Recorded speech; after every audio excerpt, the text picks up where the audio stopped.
Por que tá assim? Por que tá assim?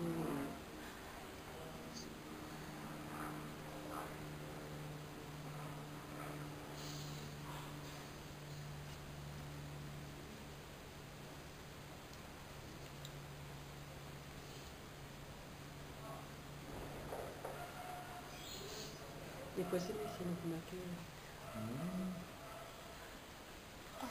Deixa. Vamos fazer alguma fofoca. Tá ficando bonito, né? Tá ficando bem bonito, né? Faz direitinho, hein? Ó. Tá ficando muito bonito. E é rápido ele, hein? Nossa, Profissional rápido. como é que é? Por favor?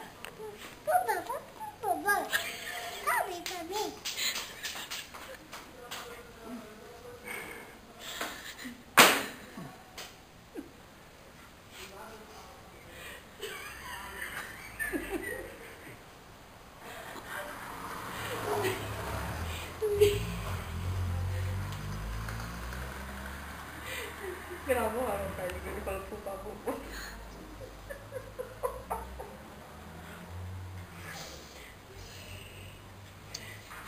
Tá brilhante já. Agora ele inverteu. Ele tá fazendo com a mão esquerda, pintando. Ai meu Deus, ai, eu tô ouvindo até aqui.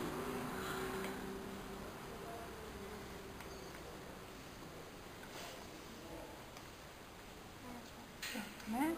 Agora fecha. Não, depois você faz a outra, termina depois. essa. Agora sopra, sopra. Depois você faz a outra. Vai, sopra. Faz ele pedir Sopra. depois. Sopra, sopra.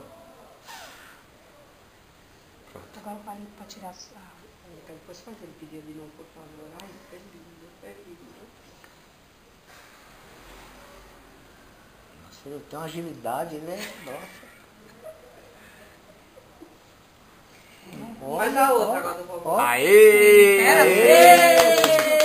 Ó. Agora faz a outra.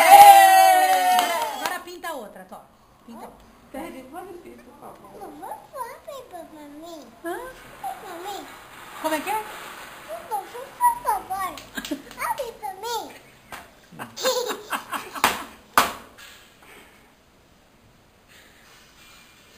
Ai, meu Deus do céu, eu não aguento o jeitinho dele. Agora a unha, você falou que a unha tava suja, tava feia, agora É, agora ficou... 100%. Ontem mexendo na graxa lá, hoje pelo menos... Manicure de domingo cobra mais caro, hein? Tem áudio a máquina pra falar? Tá bom, tá. Acabou. Fala assim, a sua unha tá muito suja, fala, tá dando muito trabalho. Hã? Como? Fala.